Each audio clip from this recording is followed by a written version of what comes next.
кеше сұрақ былай тұр. Сіздер жаңа халықты қолдап жатқан боласыз. Мысалы, мына кісілер, әріптестерім, біз бәрімізге, мен жаңа мәмс бойынша айтайын деп жатқанда, біздің төлеміміз кем дегенде 5%.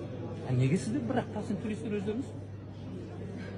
Мен о жағын білмеймін, барлық заң бәріне бірдей ғой. Бірдей болса неге сіздер де 5% төлемейсіздер? Өздеріңізге байлар жақсы жағдай істеп алсаңыздар, бізде қарапайым дейді. Жоқ, енді заң бізге қалай жазылды, сондай біз төлейміз. Ол жерде заң қабылдап жатқан сіз емес пе? Қарап тұрып айтпайсыз ба? Ұятпын, мен қара халықтың 5% төлейді, мен болсам 1% төлеймін ба сонда деп? Жоқ, егер де жалақыдан алынатын ол әртүрлі емес. Жалақыңыз қанша мысалы? Жалақы өкіметтің берген окладына алып отырмыз.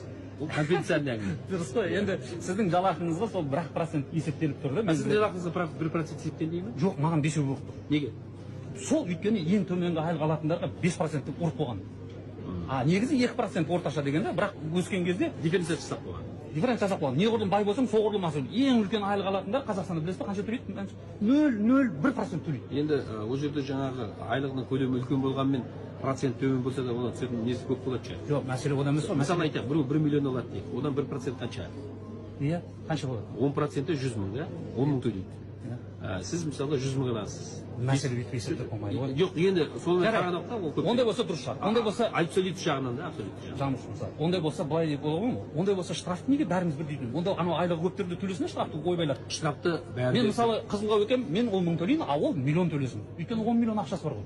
Ол жерде мына штраф төлеген кезде ол жаңа жазаға байланысты. Сондықтан сіз нені заңды бұзбаңыз. Мен заң бұзып жатқан жоқпын. Штраф төлейміз.